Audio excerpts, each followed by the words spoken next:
back to the program. I've got two gentlemen here that I'm really glad to have on the panel, and the title is Fostering Innovation Through Emerging Technologies.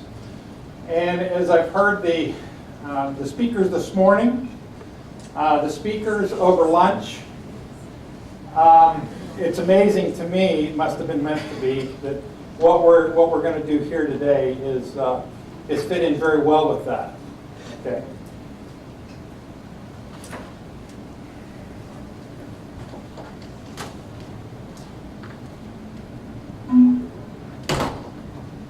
Okay. Here are the panelists. We've got Michael Golden. Michael is currently Director of Broadband Planning for Arizona State, the state of Arizona. But if you take a look at the program and read his short bio, you'll find that Michael's been much more than that role. He has started running, for whatever reason, got out of a number of companies. What's that? I'll talk about that. And he'll talk about that. Our other speaker is, you've met him already, David Villano from USDA Rural Development. And what we're going to do here is, I'm going to set the stage, a little bit about this whole thing of innovation through emerging technologies. Michael's going to talk about innovation cycle and actually use an example that they're running through in Arizona, the state of Arizona, relative to getting network out there. And then I've asked David to really put on a hat that maybe he's not used to putting on in his official capacity at least. And let's talk about, we've heard about the broadband programs that support getting the technology out there, but how might USDA, the role he's in there, how might he support this enabling these innovations more broadly than just getting connectivity out there, getting network out there, etc. And then we're going to spend some time with your thoughts. You guys have expertise and experience in the stuff we're going to be talking about. Hope to stretch your minds a little bit, and then we'll have some dialogue around that. Okay? So I'm first. And what I'm going to do, TED Talks has already been mentioned, and Michael actually turned me on to one that Chris Anderson did on how web video powers global innovation. And we're talking about innovation. And I've tried to pull out about 8 minutes of this 18-minute YouTube presentation. If you have not seen this one, I hope you'll go back and look at it. I've listened to it for probably 10 times. So I'm going to go to that now.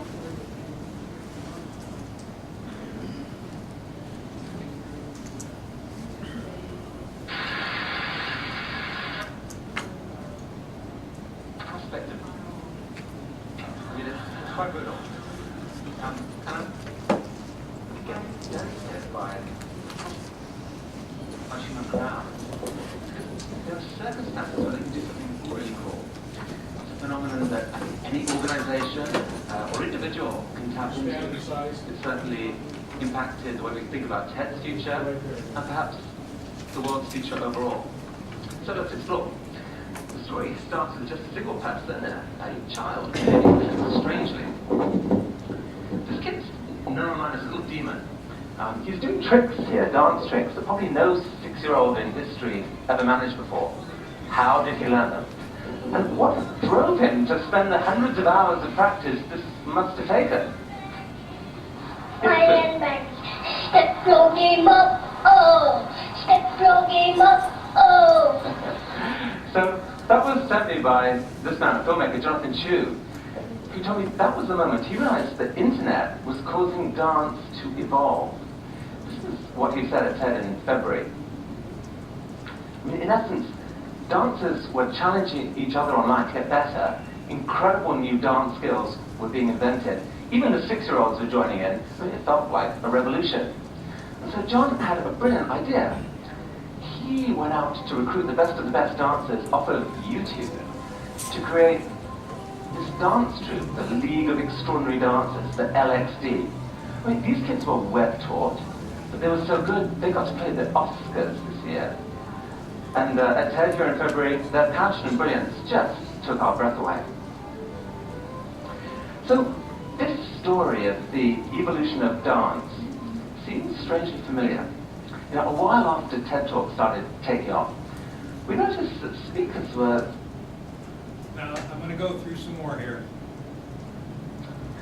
So, in both of these cases, you've got these cycles of improvement apparently driven by people watching web video of what is going on here.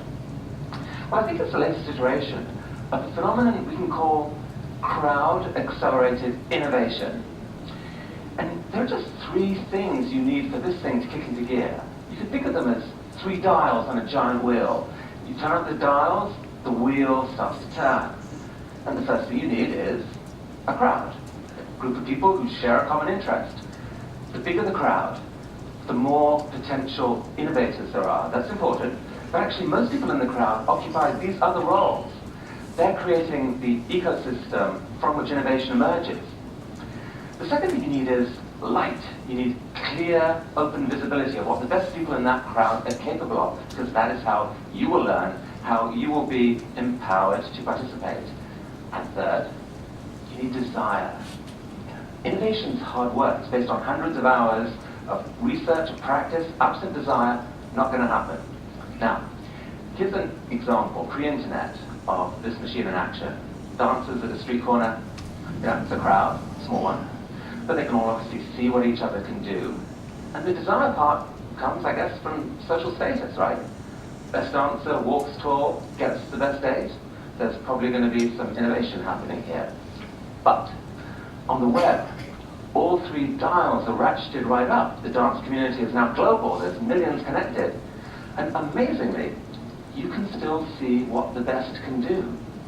Because the crowd itself shines a light on them, either directly through comments, ratings, email, Facebook, Twitter, or indirectly through numbers of views, through links that point to Google there.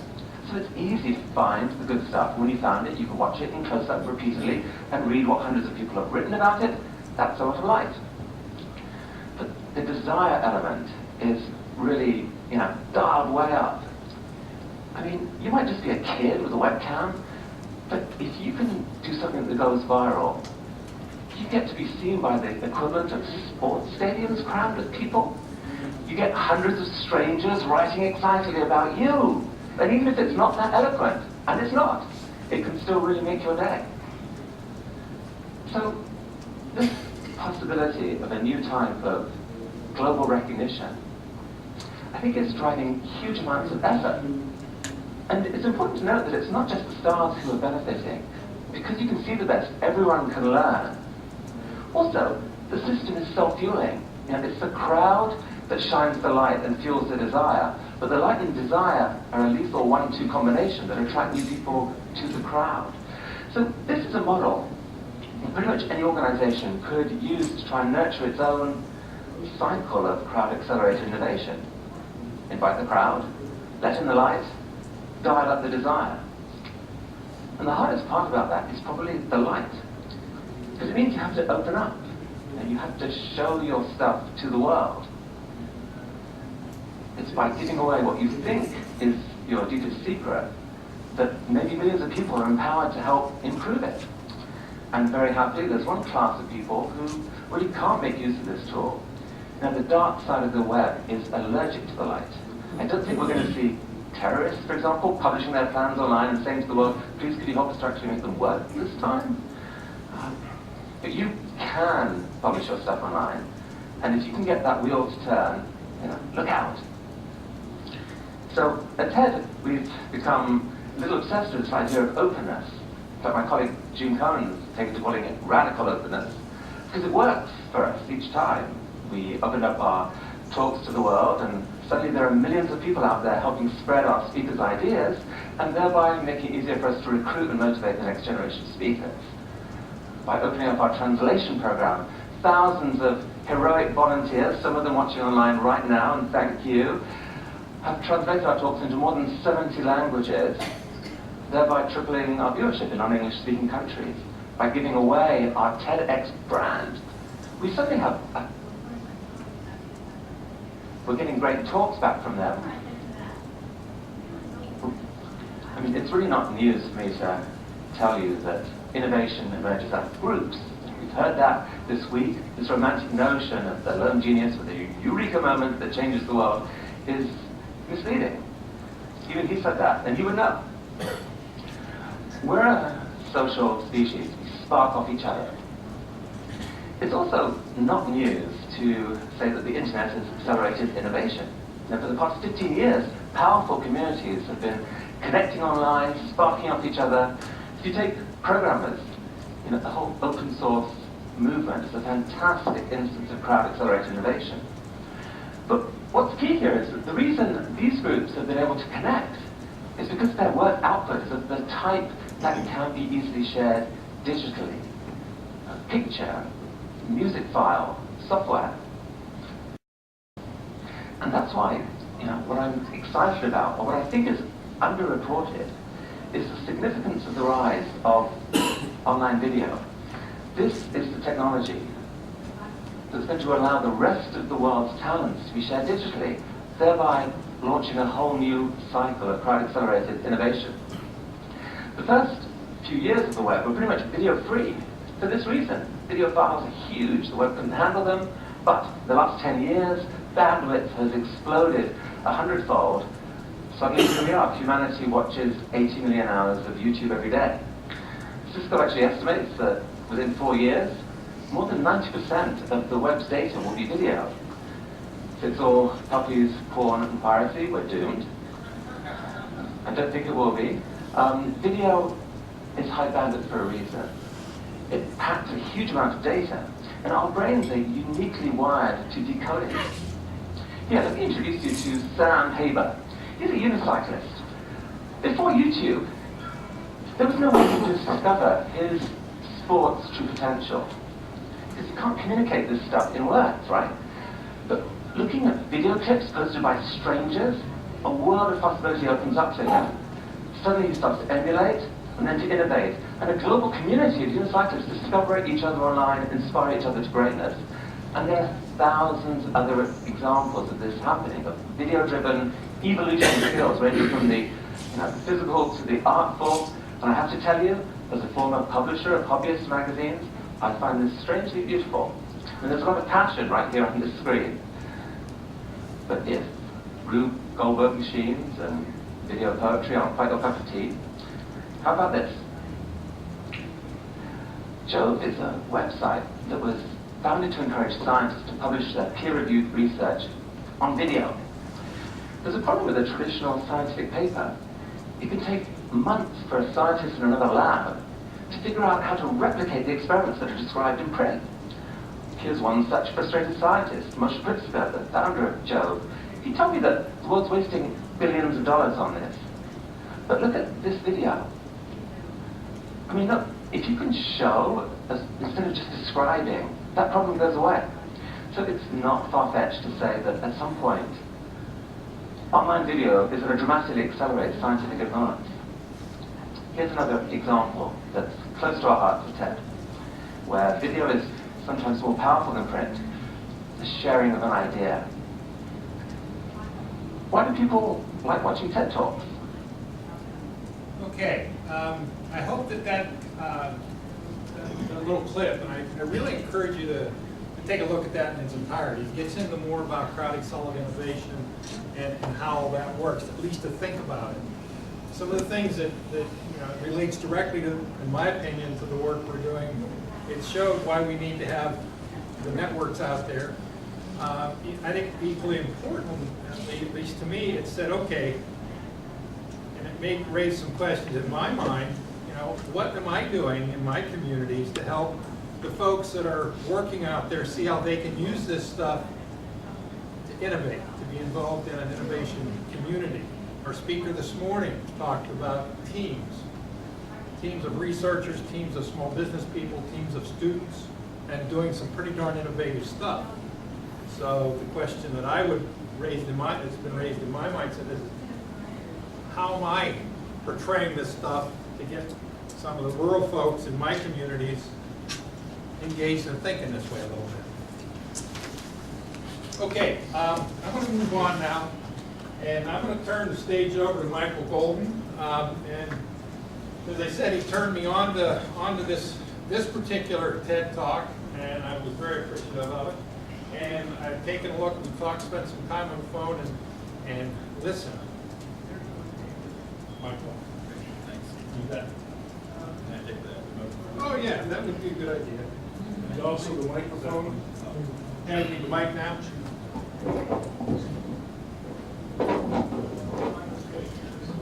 Thanks, Dave.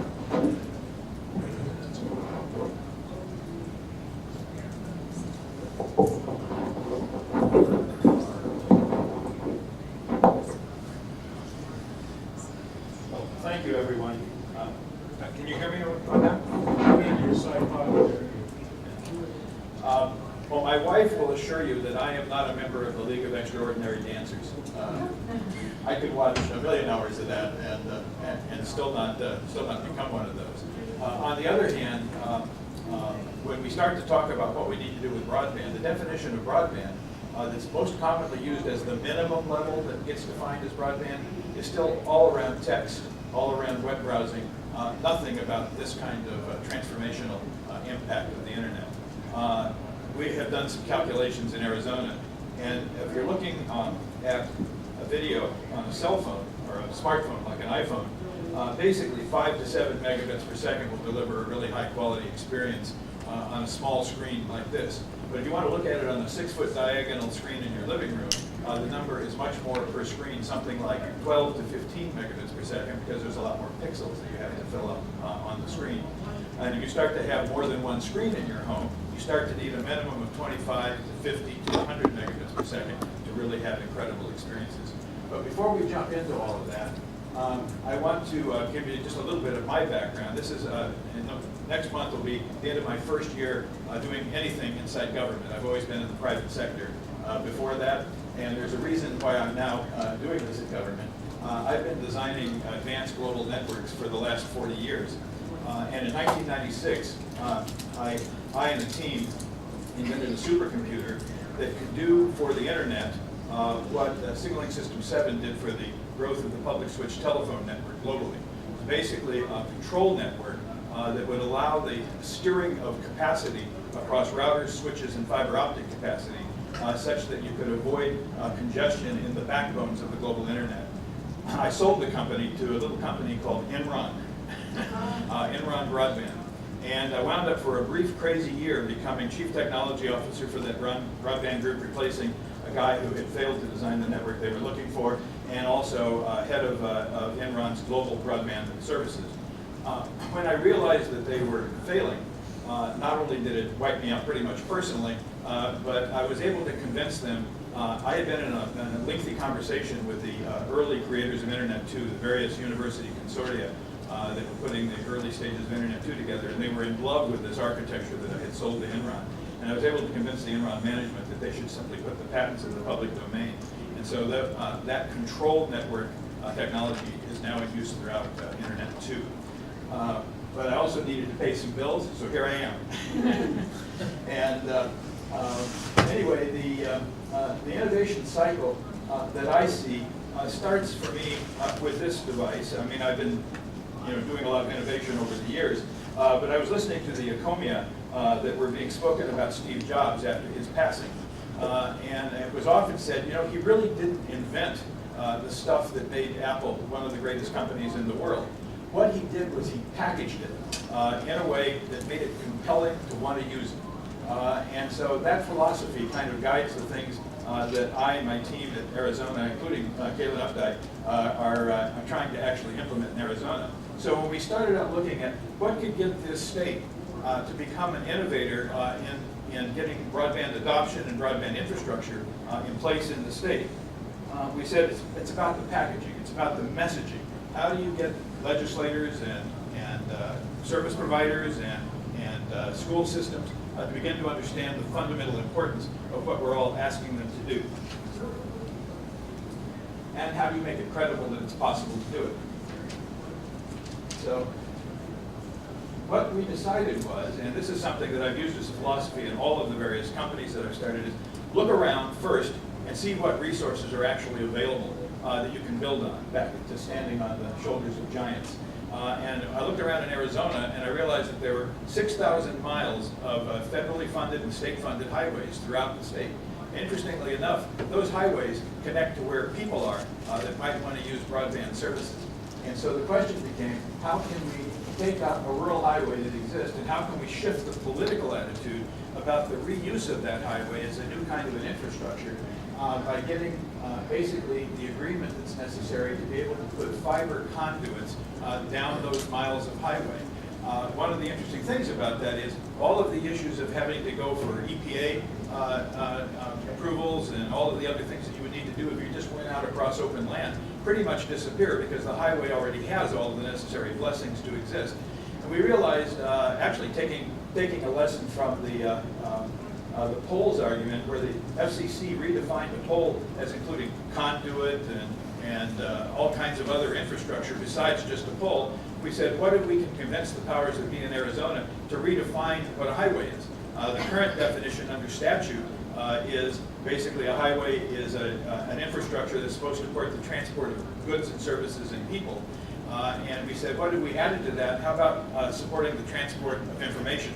And interestingly enough, we had a new director of the Department of Transportation in Arizona who completely embraced this. He says, you know, the information highway really is the highways that the highway department should be building for this century, because we pretty much built all the ones that we need for the last century. And then the second thing we realized was, do you have the well, there's another thing to talk about too. We started interviewing all of the broadband providers, and there's been a couple of attempts over the last several years to get various uses of the highway approved as changes in statutes in Arizona, and they were all shot down pretty much by the large providers, saying, now the government's going to interfere and create a change in the competitive landscape for us, and we really don't like that. And so out of a couple of those conversations, we realized that what we need to do is to acknowledge that the service providers in urban Arizona have actually done a pretty damn good job of getting lots of capacity built out through the urban regions of Arizona, but the rural Arizonas are still starving for connectivity. So we talked to those providers and we said, what about as we seek these changes in statute, we draw a bright line and say, all of the things that we're going to talk about here will apply only to rural Arizona and rural highways. Consider the urban areas sacrosanct. Go have your free enterprise competition there and make zillions of dollars and deliver lots of broadband. We won't be doing anything there.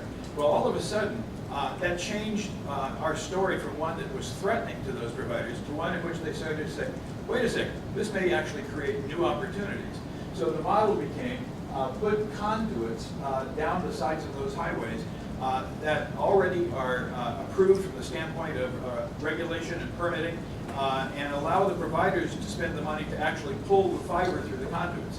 We specifically did not want the state involved in actually putting fiber in those conduits, because we felt that was the domain of the private sector to actually make use of that. But what we could do is lower the cost dramatically of getting fiber capacity into our rural areas, and suddenly make the returns on investment for making investments in those rural areas make sense financially to providers, so that they would actually step in and do more building. The other thing that we learned from providers was, don't just put one conduit down the road. Our initial naive idea, well, you know, you guys can all share the conduit. And they went, no, we don't share. We want our own conduit, because some other provider will screw our services up if he gets access to our conduit. So we said, you know, a ditch is a ditch down the side of a highway. You can put 2 conduits, 8 conduits, 6 conduits, and it's practically the same cost. The other messaging thing that we figured out too was to talk about the cost in terms that ordinary people can understand. So the first slogan we came up with was 2 highways for nearly the cost of 1. And because it cost about $16,000 per mile to put the conduit down the side of a rural highway, it cost about $4 million to actually build the highway. That's on the order of less than 2%, less than 1% in many cases to do that. That's the cost of putting the paint stripes on the highway. So the case that we now make to the legislature is nearly criminal that when a highway is touched, that conduit is not put in place to serve rural Arizona. The second insight we had was, so now you got the conduit and you have service providers willing to make an investment putting fiber in the conduit. How do you get into the communities in rural Arizona? Some of these communities are 300, 500 people, 1,000 people, 3,000 people. They're very small communities down those highways. We said, well, there's another resource that's already in place. That resource is the cell towers that are typically going down the highway. And then we started to talk to the wireless providers, and they said, well, you know, until you started to talk about this idea, we were not going to upgrade any of those cell towers from 3G to 4G because we couldn't afford the backhaul. But now this model changes the cost of the backhaul, so suddenly we're willing to make the investment of adding 4G services to those cell towers because we don't have to pay for all of the cost of getting the backhaul connecting to those towers to support the higher speed services. And then we said there's another aspect of cell towers that's extremely important, which is they are towers that you can attach other things to. There are commercial technologies that I have been looking at, that we looked at, that basically, for very small bucks, you can put a small microwave dish on those same cell towers, and you can now create beams at 2 gigabits per second up to 30 miles to reach community anchor institutions, schools, libraries and government buildings, businesses of all kinds, and most importantly, internet service providers. So we now have created a very low-cost way to be able to get the backhaul infrastructure, the middle mile and final middle mile backhaul infrastructure to those service providers who can then use an assortment of technologies to actually deliver into rural communities. Another key piece of getting this to start to be bought into across the state was we have a very innovative superintendent of public instruction running basically the state's educational system. The state spends about half of its state budget on education. And he saw another video from, actually it's another TED Talk on Khan Academy. I don't know how many of you are aware of it. But Khan Academy is an incredibly transformational solution for delivering educational content all the way from pre-kindergarten through graduate school. It's basically 10-minute long YouTube videos that have a test at the end of each video. And they're adopting a very transformational and frankly revolutionary program in Arizona to be able to give iPads to, or the equivalent kinds of tablets, to every student in Arizona, eliminating the 25-pound backpack that we just heard about. And to use this educational solution to be able to deliver electronic curricula to all of the students in Arizona. The problem that he had was, he said, I'm fine in urban areas, but how do I get a gigabit per second to all the schools and all the rural places? Well, we said, you know, this is a model, if you get behind it, that might really work. Well, he has gotten seriously behind it. So he's forced us to have to make a commitment that we are going to have at least a gigabit to every school in rural Arizona by 2014. And we believe through this model and the conversations we're having with all of the various stakeholders, we'll be able to pull that off. So these are the possibilities that we put in front of people in Arizona, is that the Department of Transportation builds and maintains fiber conduit highways along public highway rights-of-way on a cost recovery basis. That's another piece too, is we don't want to make a profit on this. We simply want to recover the actual cost that it takes to put that infrastructure in place. Access to conduit must be shared amongst all qualified broadband providers on a cost recovery basis. Conduit funding will come from providers, and we are now looking at a bill to create an Arizona Universal Service Broadband Fund. I kind of agree with Blair's reservations about where the FCC is going with the nature of what they're trying to do of converting the telco fund into a broadband fund. I think that's going to become a mishmash. We believe that the Broadband Universal Service Fund, to the extent we have some control over in Arizona, should stand alone, get the fees from broadband services, and put the money back into broadband acceleration. And finally, the providers will then build these point-to-point microwave links with now newly acceptable returns on investment. So, coming back to the topic at hand here too about the innovation cycle, another thing that points right back to Apple again was what happened with this device. There had been smartphones around for decades. You know, I used Palm Pilots and all kinds of weird stuff. I used Blackberries at Enron when Blackberries were just coming in. And then once again, when I got an iPhone in my hand, I said, wow, you know, fundamentally transformational. Well, what's different? Well, you know, nothing specific that you can point to except the applications. And the brilliance of it was they created the App Store. Suddenly there were a zillion people creating applications that could be on this phone for very little money. And you could pretty much anything that you needed to do in your own individual life, you could find an app that would do it. In fact, that became a catchphrase in the pop culture. There's an app for that. And so the cycle of creating an infrastructure this phone and then building apps for it cause more phones to sell. I understand that there are now 200 million of these phones specifically in people's hands right now over a period of just like 3 or 4 years. It's absolutely staggering the uptake of this technology. Well, I submit the same thing will happen at a larger scale along the lines of what was talked about with the learning and training from crowdsourced videos that will happen over broadband technology. So the applications will create a hunger for faster speeds, more infrastructure. More infrastructure, faster speeds creates more innovation. More innovation creates more hunger for applications, and more applications get created, and it becomes, if we kick it into gear, a virtuous cycle that can dramatically transform and very, very rapidly transform the understanding and the value and the uptake of broadband. Thank you very much.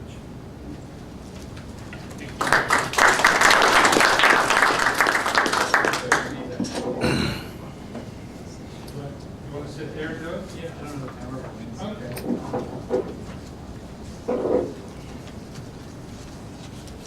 Okay, now David, you'll enlighten us.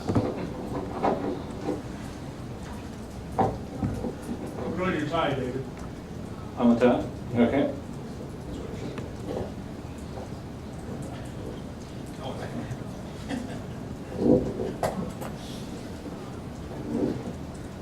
So I'm low tech, so you can all hear me? Very good. Okay. I don't have a PowerPoint, and apologize for that. How can RUS help with innovation? We have our standard loan programs that we do have available to us, and we have our broadband loan program. We also have our Farm Bill broadband, that Farm Bill broadband program and the infrastructure program. And we have done some innovative technologies. I mean, you know, we've heard this morning about a lot of the wireline that we've done. We've also done a lot of wireless build-outs throughout rural America. We've had a few successful broadband over power line applications that went through the Recovery Act and through the regular Farm Bill program. Under BIP, we did some satellite, which is very different for us. And we've done municipal systems. And we actually did one in our Community Connect grant program one time. It was a small Indian village at the bottom of the Grand Canyon. It's broadband, it's using weather balloons to be able to get the broadband down to the bottom of the Grand Canyon. So we have our traditional programs, they're loan grant programs. There's not a lot of innovative pieces to that. But the one thing I won't mention is that you know, the authorities for our programs come up every 5 years in the Farm Bill. And the next Farm Bill is up for review in 2012. And that's when our programs will be reauthorized. And I see a lot, it's a good opportunity. We just came off of the BIP program, the VTOP program. We'll have the National Broadband Plan out there, maybe USF reform. So it's a great opportunity to submit ideas to your elected officials about what programs that RUS may need for the future. Someone was talking to me in the other session about a lot of the rural communities that got left behind.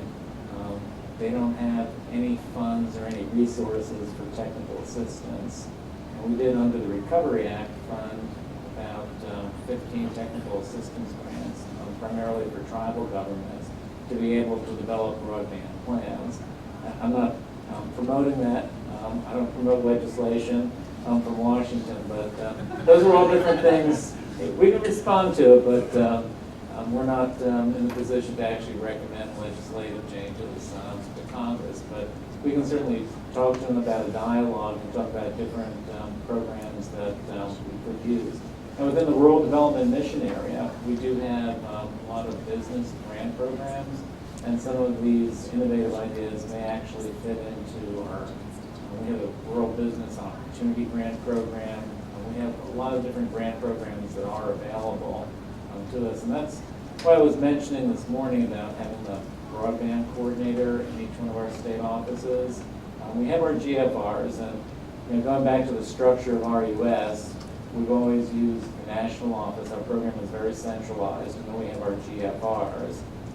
But we have this great rural development structure out there with a state director. We have business program chiefs, we have housing chiefs, we have community and business program officers out there. And the broadband coordinator works for the state director in his or her state. And they're a great resource for finding out about what other programs that rural development may have that may be able to help with the development or some of these innovative practices that you're talking about. And that's a great source. And the GFR is also a great source. We'll tell you too that in the 2012 in the President's budget, there was a provision in our Community Connect grant program. That's a program that actually finances broadband in a community that has no broadband at all. And there was provision in there that we were to use a small portion of that money for innovative technologies or for competition on innovative uses of broadband technology. I don't know whether that will survive when the budget actually does come out, but there was a small provision in the pass back from the 2012 bill for that actual purpose. But we are very interested in partnering with the programs that we do have available to us at RUS. And we have looked at a lot of emerging technologies. The challenge is always, particularly in a loan program, is making a solid business case for us to be able to finance and showing a revenue stream. And there's been a lot of talk this morning about USF and that being a strong revenue stream for a lot of the broadband, the infrastructure deployments that we've done. But we need to make sure that we have that. I mean, we are a lender, and we're a government lender. It's through tax dollars, as I mentioned too, that we have to make sure it gets paid back. But we're certainly open to looking at different programs or different ways that we can be part of the process for bringing innovation, particularly in rural America. Another provision too in the 2008 Farm Bill that's actually in the new regulations that came out earlier was we did set a standard for the type of broadband that we want to finance. We called it the broadband lending speed. So if the government's going to invest loan dollars, we want the broadband to be built to serve a certain speed that will sustain itself in the future. And we used what was in the BID program, the 5 meg service. But the Farm Bill also gave us the authority to finance innovative technologies that may not meet those standards. So, in certain areas, it's through the loan program. That's the caveat as a lender. That's what we do have. But we can use loan funds for innovative projects that may not meet the actual requirements of the program as they stand. So it wouldn't have to meet those speed requirements. It would be a slightly more, emerging technology that we could consider financing. And recently, I know it's very difficult to get broadband out to tribal areas, to Indian country. And we did publish a regulation just in the past week for all of our US, but we've already implemented it in some of our telecom programs. It's called the Substantially Unserved Tribal Area program. What it does is it just says that within any existing RUS program, that the administrator has certain authorities to waive certain requirements of the law. So the non-duplication requirements can be waived for a substantially unserved tribal area. One of the big things is that we can reduce the interest rate to as low as 2% in these areas also. So that might help you get any kind of technology to these most unserved communities. So we do have tools. Bottom line is we do have tools that are available, and you can certainly work with your GFR or the broadband coordinator in the state, and you can see what we do have available. And if we don't have it available, it's a perfect opportunity when the 2012 Farm Bill comes up for debate to discuss, potential changes and additional programs that we may want to have with the future. I guess with that, I'll just turn back to Bill, and we can move to questions and answers. I just realized, look, I'm getting a 5-minute signal here, and I thought we would have an entire hour, which we're not gonna have. We started a little bit late. We started a little bit late, and part of that was my fault, I apologize for that. I've got a couple questions for these two gentlemen, but I'd like to know if you've got any questions first. Dave, I have a question. We had the town, I think it's the Baldwin Telephone Company up in the town of Troy in Wisconsin, got a USDA grant on it. When you do the math, it comes out to about it's fiber to the home, about $2,500 per household grant, $2,500 per household loan. I really don't have troubles with those economics, and I think we need to try some new models. But what did trouble me is that when I went on the website and looked at their rates, in order to actually get what the FCC defines as broadband, 4 megabyte download, 1 megabyte upload, a household would have to pay $144, or supposed to $150 a month for that service. And that bothered me. We would make that kind of investment and still not have affordable broadband for the household. Are there any parameters on what the private provider can charge? Well, was that a Recovery Act award, or? I think it was no, I don't think it was not a BIP award. Okay. It was just RSU funding and loans. RUS 2 Okay. We, as part of a loan underwriting decision, we look at proposed rates that they're going to charge. And, I don't know the particulars in this case and what they were charging for it, but when they came to us, we would look at what's reasonable and customary for the area. So if a reasonable rate was $50, and say there was another competitor in the area and they're charging, $50, and they come in and say, well, to make this proposal work, we're going to charge $144. We would turn it down based upon the feasibility. So 144 sounds a little high to me.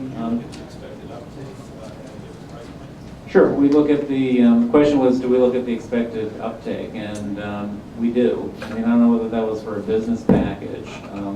Really, I can't speak to that particular one, but we do. Whenever we get a loan application in, we look at it, we kind of triage it.